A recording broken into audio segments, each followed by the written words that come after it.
Hello and welcome to the Mets in the UK podcast, your home for Mets content in the UK. You can catch us every Tuesday on Spotify, YouTube, and all good podcast hosts. You can also find us on all the socials, Facebook, Instagram, Blue Sky, Threads, and X at Mets in the UK, using the hashtag MITUK to get involved.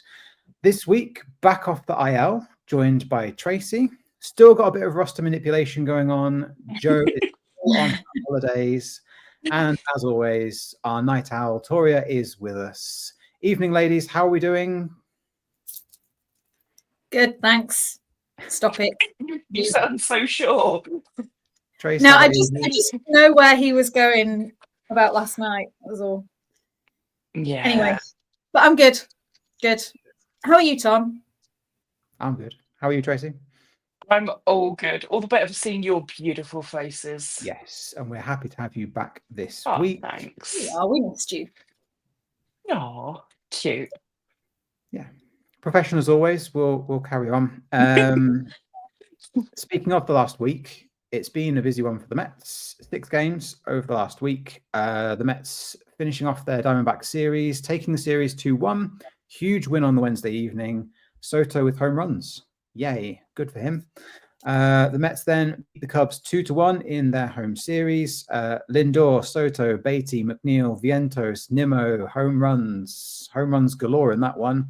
Cubs game 2, Brett Beatty hit 2 home runs and drove in all of the Mets runs. Yes, you did hear that correctly. Wild game, absolutely wild. And then last night, the Mets beat the Pirates in game 1 of the series. Walk-off winner from Pete in the 9th to seal a victory there. Over the last week, Mets are 4-2, which by all accounts, we were wrong last week. We were a lot more hesitant based on the Cubs. I don't think we were expecting them to do quite so well with the Cubs on their form. It was a delight watching Paul Skeens pitch last night. That was nice. So it's good to get the win against him. Last night's win means that the 2025 Mets are the first Mets team to start their home schedule 16-4 since the 2015 team, and we all know how that went. Talk about a good omen there. Trace, have you managed to catch any of the games over the last week? Yes, I caught the game that was on Roku on Sunday. Yes. Well done, yeah. The early game. It was lovely to see our get on with Joe Girardi. Who was also very good. Yeah, he was better than what I expected, I will be honest.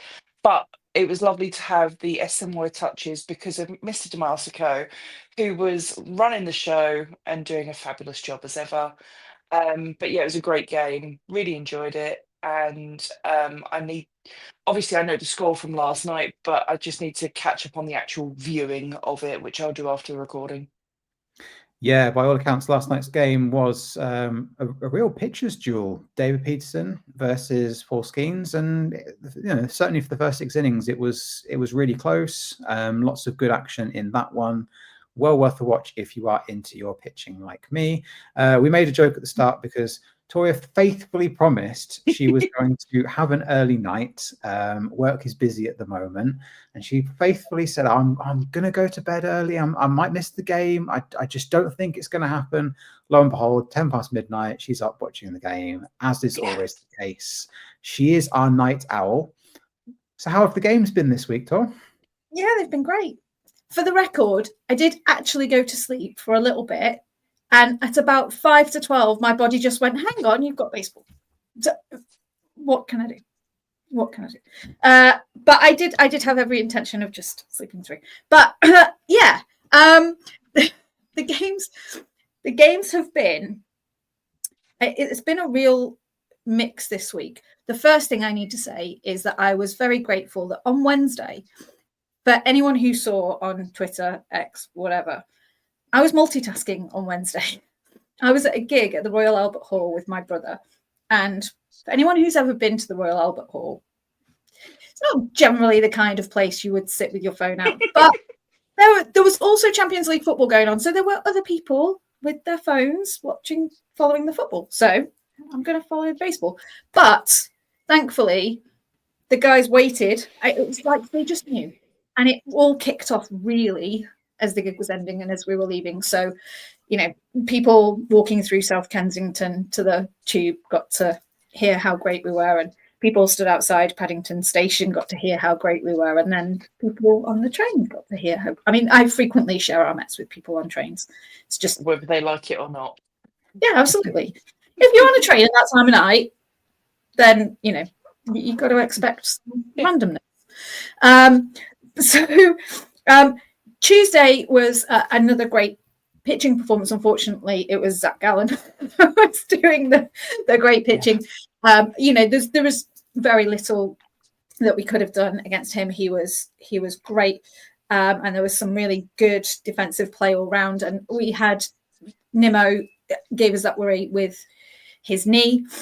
Wednesday, as I mentioned, was just great. It was again a very tentative start. It was a really good duel again, and then it kind of kicked off later on once we got into the bullpen.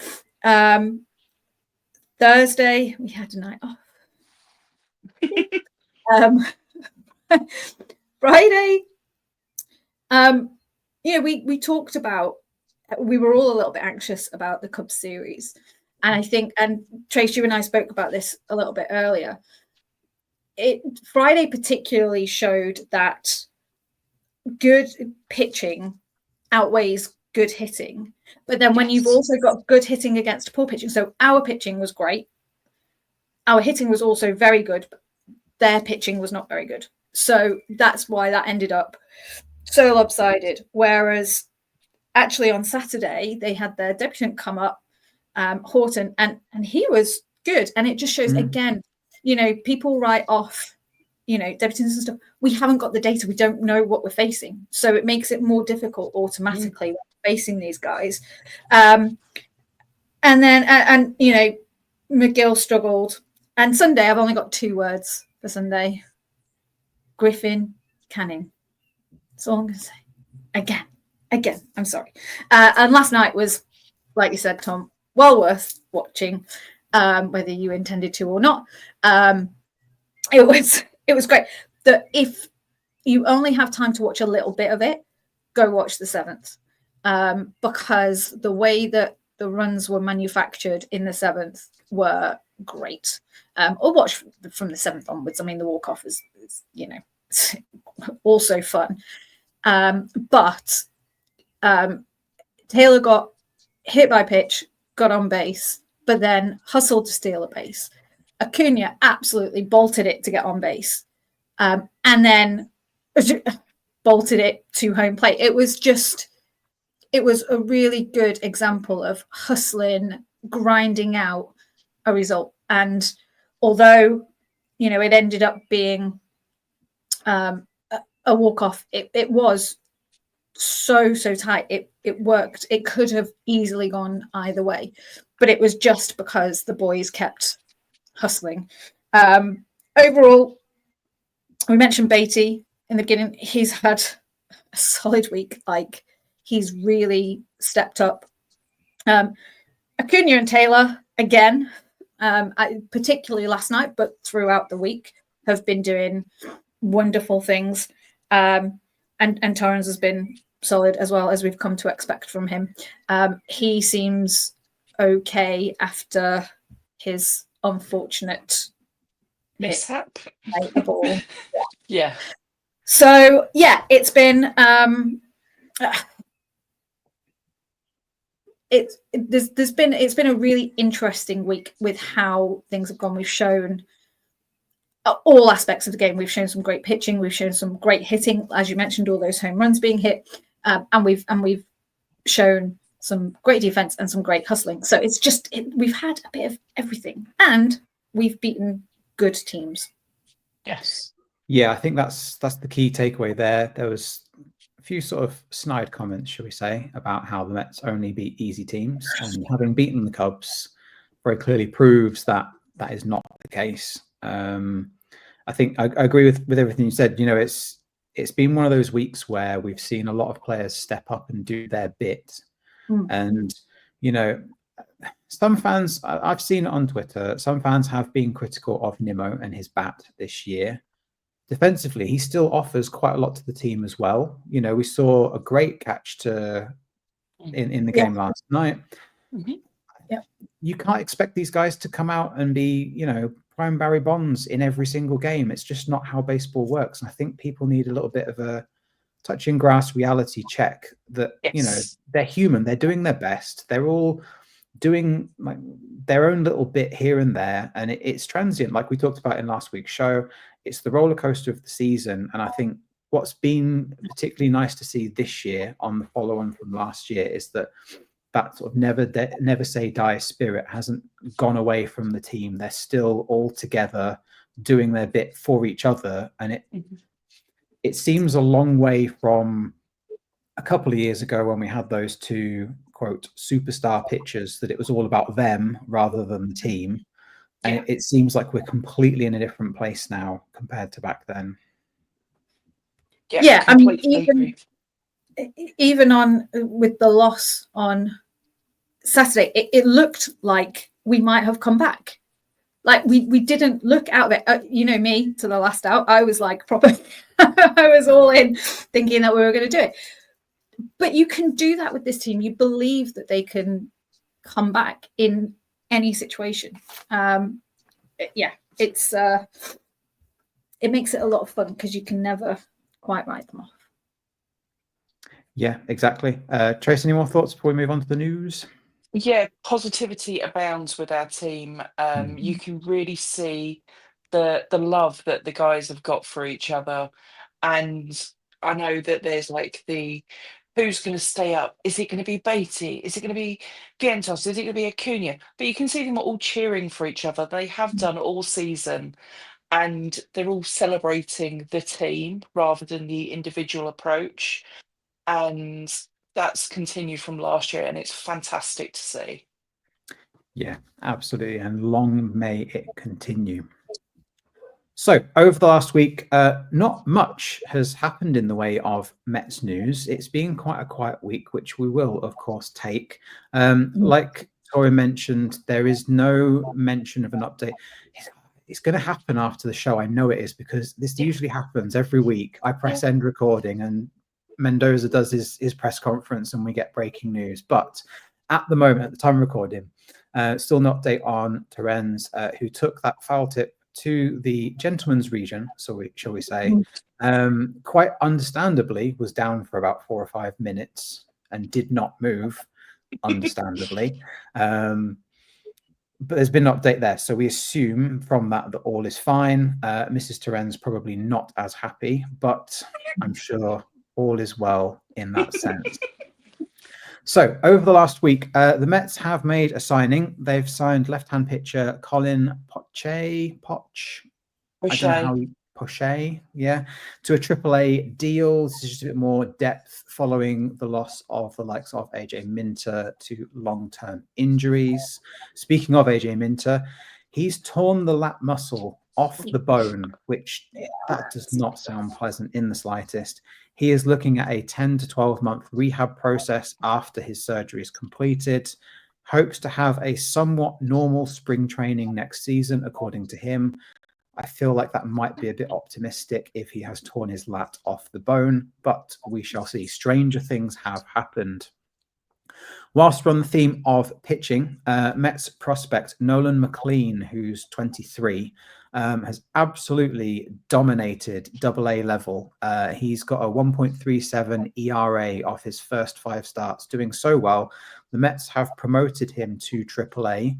His first outing at the AAA level, he pitched 7 scoreless innings with 0 walks, which is phenomenal for a debut in AAA. So well done to Nolan. One to keep an eye on there. Maybe a September call-up. I'm going to say it now. You never know. Speaking of pitching, Mendy has said the plan for Frankie Montas is to begin facing hitters in live BP by the end of next week. So that's interesting. Last night we saw Jonah Tong throw 6.2 perfect innings as the Rumble Ponies had a combined perfect game. So another prospect doing great things. Mrs. Met is now back on Twitter after controversially taking a break. Speaking of Mrs. Met, voting is now open for the 2025 Mascot Hall of Fame. Met's looking to make the Queen of Queens herself the first female mascot to be inducted. So if you are listening, go and give it a vote. The Mets tweeted out a link so you can go and catch all that on their socials. There is one other bit of news, but it's linked to a fan question, so I'm going to leave that other bit of news. Thoughts on the happenings from the last week, Toria? Yeah, it's interesting with the progression of the pitchers from their injuries, mostly because I'm hoping that it might settle things down. Now, they are still insisting on keeping Senga on 6-day rotation. And at the moment, that's meaning that we are having that uncertainty. We're seeing these call-ups, people just coming up for a day, doing a thing. Now, we can only do that for so long before we're going to get into trouble with how frequently we can move people around. And at the moment, again, we can get away with a bad start because we've got that buffer. We're only going to be able to do that for so long. So, I mean, part of me thinks that perhaps we should be pushing Senga to go to a regular 5-man rotation. Part of me thinks if we can stick it out, we've got the guys coming back, so perhaps we can take it. I don't know. I'd be interested to see what other people think because, we are making special provisions for Kodai to work how he works. I think for now it's working, so it's great. I just think I'm not sure how sustainable the way that we're currently managing it is. So I'd be interested in your thoughts. A couple of other bits of news that we can come back to when we've gone through the existing bits of news, kind of non-team related, I guess, non-Mets related. Touch on Cabrera and goings on in the radio booth, but I'll come back to those once Tracey and you've had your thing.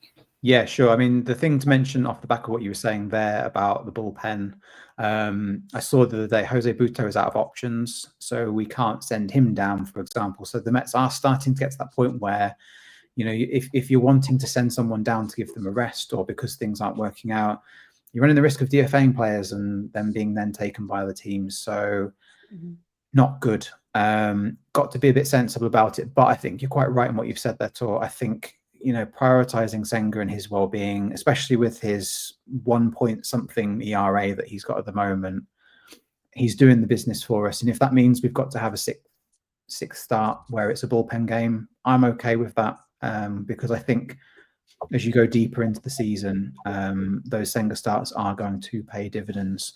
What about you, Trace? What are your thoughts? I think the Poche signing is quite an interesting one. He could go into the bullpen as potentially a long arm, maybe even a opener, just to try and relieve things a bit. He had a rocky start with the Nationals. He made 13 appearances with an 11.42 ERA, but I just don't think it was the right fit for the team. Previous years, he's been better. I think maybe, I don't know, just something didn't click with the Nationals. He was only acquired earlier this year by the Nationals. Okay. So, I don't know. It could be an interesting one. It's a gamble, but you know what Stearns has been like with his gambles so far? He's been so good. And if you get him in the pitching lab, sort out his mechanics or whatever it is or it could be the mental side of the game, sort that out. And I think we could fix another pitcher. It's great to see our young guns doing so well in the minors, and it's such a change from previous ownership where you think, oh, they're going to get tough somewhere else because they're going to sell the farm. Pete Um, Cross.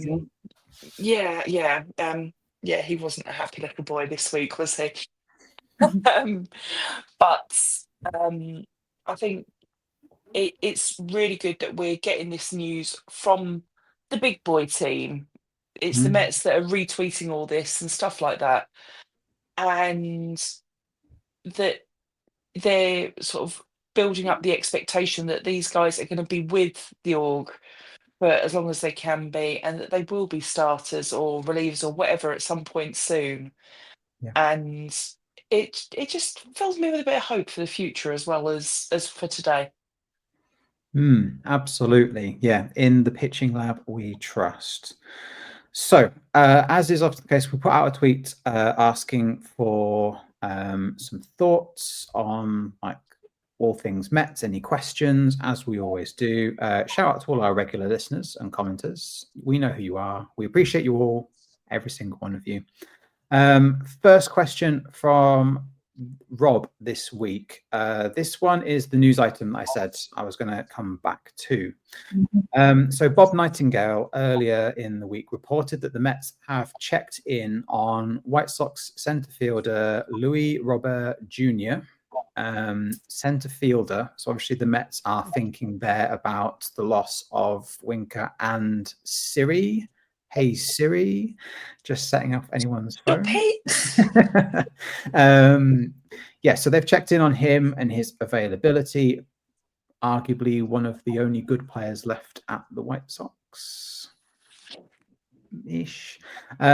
Allegedly, the White Sox have said they would like a package that involves Blade Tidwell in return. So Rob's question was, our thoughts on a trade for Luis Robert Jr., bearing in mind that they allegedly want Tidwell in return. Tracey, would you do the deal? Not for Tidwell. I think that at best Robert would be a loner.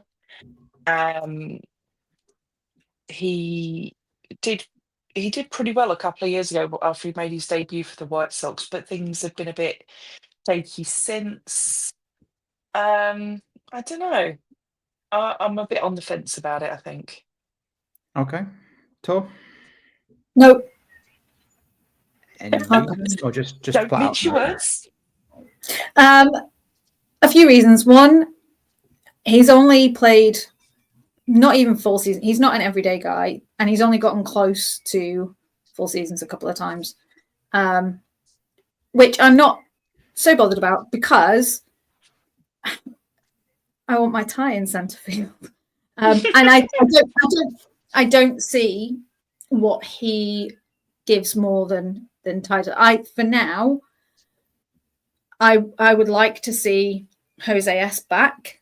I am comfortable with Ty sitting and Jose S playing, and them platooning that's fine.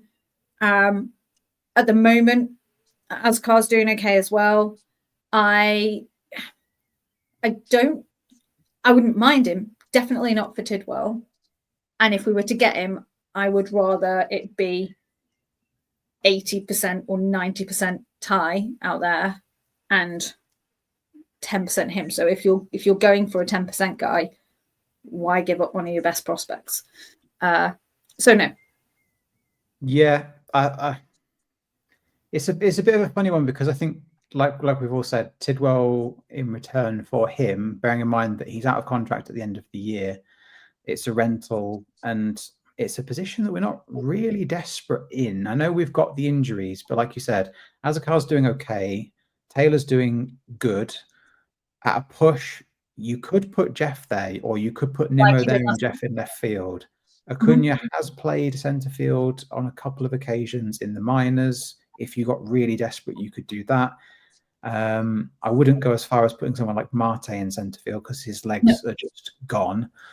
But maybe on the Marte touch, maybe they'd take on his contract in return for Robert Jr.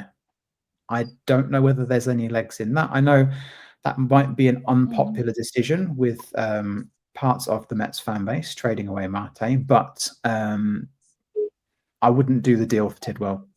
It's just he's got good stuff. We saw that in the game. He's going to turn into something good once he gets his command sorted. So, Rob, I think it's 3 no's from us on that one. But hey, all you fantasy GMs out there, let us know in the bottom, in the comments, what would you do for a Rob Air trade? Would you even make it at all? Let us know in those comments. What do you think on Rob's question? Second question comes from Nick's Heart 31. What was the first time the Mets broke your heart? Now, I'm going to go to Tracey first because she is our longest standing Mets fan. So, Tracey, what was the first time the Mets broke your heart? 2007. Why is Just that? 2007. After the year that 2006 was, where we sort of really unexpectedly made it to the postseason after a really good push at the end of the season, much like last year, and then just going like completely off the cliff in 2007. But it's looking like 2025 won't be the same as Fingers 2007. crossed. Fingers crossed. Yeah, 2007. It was a heartbreak. Tough year for the Metsies. Tor, what about you? I don't know. I mean, maybe when they got rid of Guillaume. I'm kidding. Oh, I try. Love hurts, right? So I try and be positive about all things ever. So I would stretch to say that they've broken my heart because it's just always there. But the toughest time I think was home opening last year, because it was just miserable. It was miserable. It was dead. The It weather was dead. horrible. The weather was terrible. There was no one around. The play was awful. See, I've said this before. The reason that I love the boys is because of that battling nature. There was just nothing. It was just dreadful. And that's not bad going after like 14, 15 years at that point. But I think to have been, I think it wouldn't have been so bad if we hadn't travelled 3,500 miles to experience it. But you got a hug from me, so it can't have been that bad. I did. That made everything much, much better. But yeah, that was pretty tough. Yeah. It's a bit of a difficult one for me because obviously this is now my 10th year of Mets fandom, having discovered them just before the 2015 World Series. I think it's probably too soon for me to say Duda's throw in the World Series. Although for some people that might have been their shout. I don't think you can blame the Mets for it, but for me, the heartbreak was David Wright, seeing his career come to an end the way that it did. Yeah. Obviously, it's the downside of sport. We know it. We've seen it in all kinds of other sports as well. But just seeing a great career end the way that it did was tough to take. I think a lot of Mets fans felt that way, and the retirement ceremony in the summer is definitely going to be an emotional one for sure. I'm gonna be there. Yeah. So for me, that would be my sort of earliest bit of heartbreak as a Mets fan. What about you lot? Let us know in the comments as well. Answer that question as well. When was your experience of heartbreak? And I know we've got some regular listeners and watchers who've been Mets fans for a long time, so we could get some really great stories on this. Did anyone who's listening have to live through the 93-94 seasons? Those, poor soul, by all accounts, are brutal. I've seen a lot of them. I wouldn't have been through it. A couple of things before we look to next week, just to kind of wrap up. As baseball fans and humans, I'm sure that we can all say that we're sending best wishes to Oswaldo Cabrera after his fractured ankle last night. If you've not seen it, don't go look it up because it was not pretty. Take our word for it. Massive shout out to the staff that attended to him. They were straight there. It was one of those things. It does happen. wasn't great to see. But I think it's going to be quite the recovery for him. So I think we can, from all of us, we can send our best wishes, because there's no rivalry when it comes to seeing people injured. And on the IL, our very own Chris Majowski, after 5,010 consecutive regular season Mets broadcasts in the radio booth, he is going to be out for a few weeks. Already missing him. Can't wait for him to be back. We need our Madge. When they go on the road, the young lads are just going to run riot. So, Lord help us. Yeah, exactly. Keith and Pat without Madge to keep an eye on them. I can't even imagine. So get well soon, Madge, and hurry back, because we all need you, and we're going to miss you on Twitter. Speaking of the booth, I completely forgot about yesterday's Pirates bit. I don't know if you saw this. There was a lovely moment the Mets did before the game involving the son of legendary Mets broadcaster Ralph Kiner, who for the first time met his second cousin, Isaiah Kiner Falefa. I think that's how you say it. He plays for the Pirates, and they had a lovely sort of meeting for the game with jerseys. Falefa did go on and hit a home run in the game, which we won't obviously dwell on too much, but it was a lovely thing, especially at Citi Field, the son of Ralph Kiner, who is an absolute legend in the world of the Mets. I completely forgot to mention that before, but thank you for reminding me with the Mets booth bit. Speaking of the Pirates, that's a nice segue. See, planned it all along. Coming up over the next week, we've got a couple more games at home against the Pirates, none of which are UK friendly. Then we are all the way far away on the road playing the Yankees in a 3-game Subway Series over in the Bronx, Saturday night, UK friendly. Come on, the Mets. And then Tuesday next week is the first of a road series against the Red Sox, which will happen before the broadcast, as is always the case. We seem to cut the Tuesday midweek series in half. So over the next week, that's 6 games, 2 Pirates, 3 Yankees, and 1 Red Sox. Predictions, what's going to happen, Tracy? Right. So we are going to split the Pirates. So 1 win, 1 loss. Take 2 from the Yankees in the Bronx. And beat the Red Sox. So that's 4-2 for Tracy. Yeah. Interesting. Tor?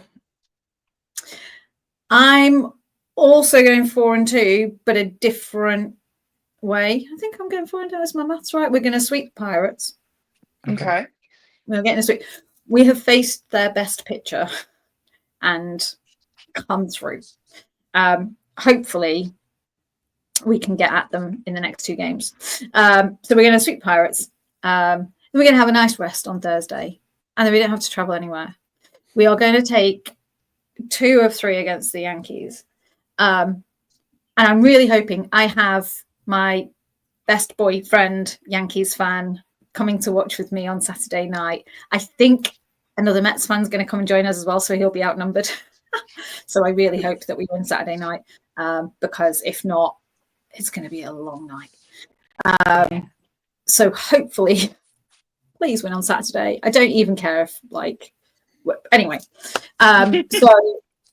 So we're going to take 2 out of 3 against the Yankees. I think we're going to lose that opener at Boston.